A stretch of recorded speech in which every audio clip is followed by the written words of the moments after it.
It's Karen and I'm here to do a skincare and Tretinoin update. I have been on Tretinoin now for 8 months.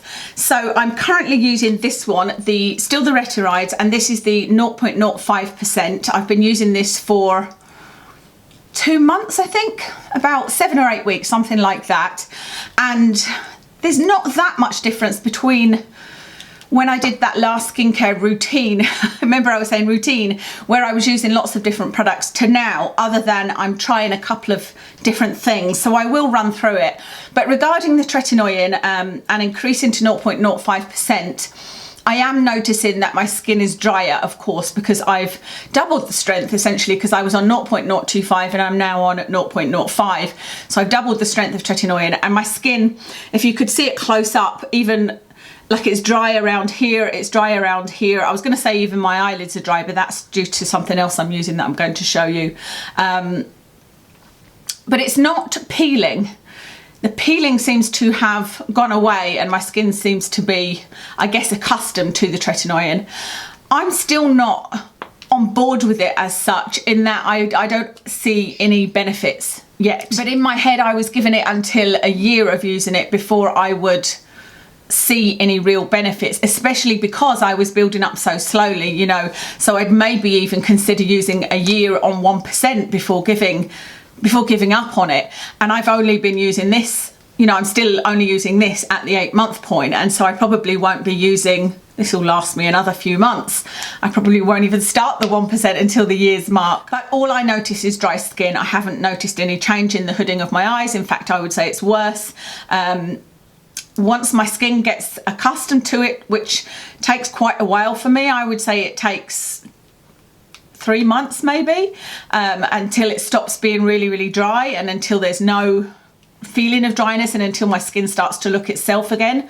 Or itself, I don't even know what itself is anymore, because I used to have very oily skin and now I've got dry skin. Before it starts to be, I guess, kind of normal skin is after about three months, 12 weeks. And at that point, yes, my skin looks nice, but it doesn't look any better. I don't see any improvements from before I ever used Tretinoin. So that's an update on that, but I am going to keep on going with it. In the morning, my routine is exactly the same, in that I use a cotton pad with micellar water. That's the first thing I do, and I just sweep over my eyes, sweep over my face, and then I go in with either the EUK or the ethyl vitamin C. And I think the only difference here is that I used to use the vitamin C in silicone, and now I'm using the ethyl vitamin C, soon to be replaced by the Garden of Wisdom, and we'll see what that one's like. And I then follow that with an SPF, and I'm currently using the SkinCeuticals SPF 55. This is a mineral one, and I really enjoy this. And interestingly, I know this is expensive, so I was looking in Boots to see what else there was that was maybe a mineral sunscreen, and I saw this one by Avene, which is by no means cheap, but this looked like it had decent ingredients. It's an SPF 50, so I have tried it, but this on its own is not enough moisture for me, whereas this one is.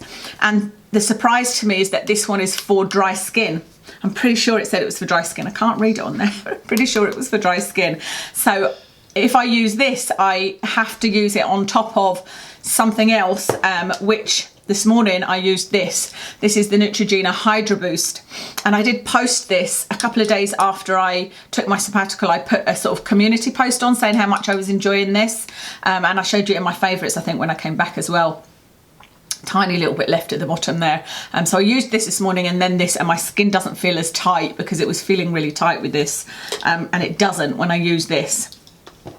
So that would be my morning routine, and my evening routine is pretty much the same, in that, you know, remove my makeup in one of many ways depending on how I'm feeling, finish with micellar water, and then add in some serums and oils depending on how my skin's feeling. And I'm still only using the Tretinoin once a week on a Saturday night, and I still keep it in the fridge, by the way, and I haven't looked into whether that is the best option. But what I can say is that it still works, it doesn't smell bad, and I have had people telling me that theirs has gone off and smells bad. So far that's working for me, and I will look into that at some point.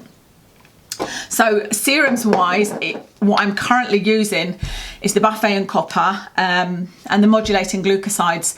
Don't love the modulating glucosides, not even sure I'm going to finish this bottle. I'm trying to use it up because Niod is not, I don't know why I have the urge to smell it every time, knowing that I don't like the smell. Do you ever do that? It's not the cheapest range, so I feel like I need to use it up. But this one, it's nice going on, but I just haven't felt any benefit from it. But again, I'm going to use it up. And I think what I'll do with these is I'll talk to you about them in an empties. I'm unsure about whether I'm going to do a whole video on this, because you know that I don't love it. There is some evidence that glucosides are anti-inflammatory, but that's about it.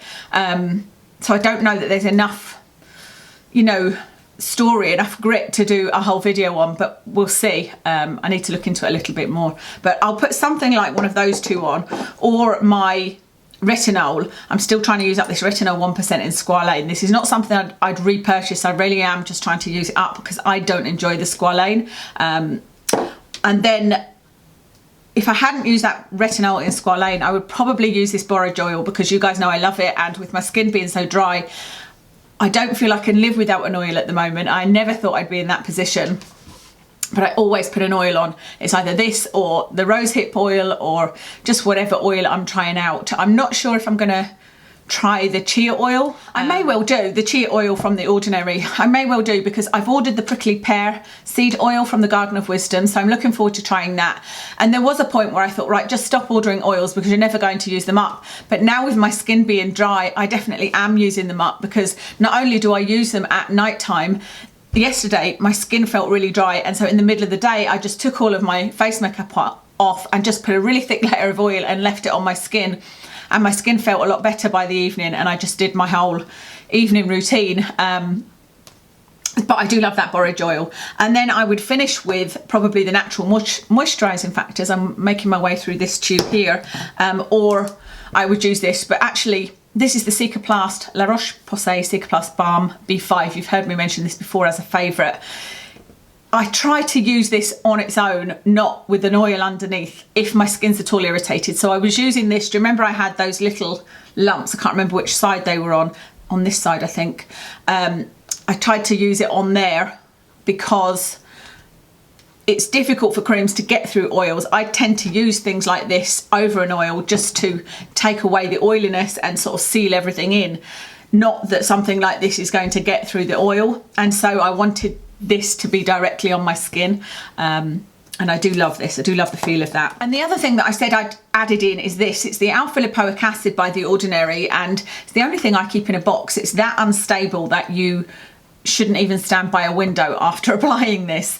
And I wanted to use this both on my neck and under my eyes, because there is a study showing that it worked wonders under the eyes when used twice a day. Now, the thing is, there's no way I could use this twice a day. I couldn't even use this once a day. It's too strong for me. It definitely sensitizes your eye area. And if you use it the second day, I think it would just be unbearable. And even using it every other day, it does sting.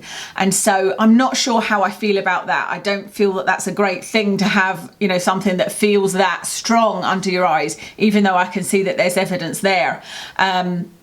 So I actually used it last night, and I could feel that it was kind of burning under my eyes, and I thought that's not great. Now this morning I can't see anything, and it doesn't, you know, it's not extra dry. It's not sore underneath here. There was no soreness when I was cleansing this morning or when I was putting any of my creams on, etc.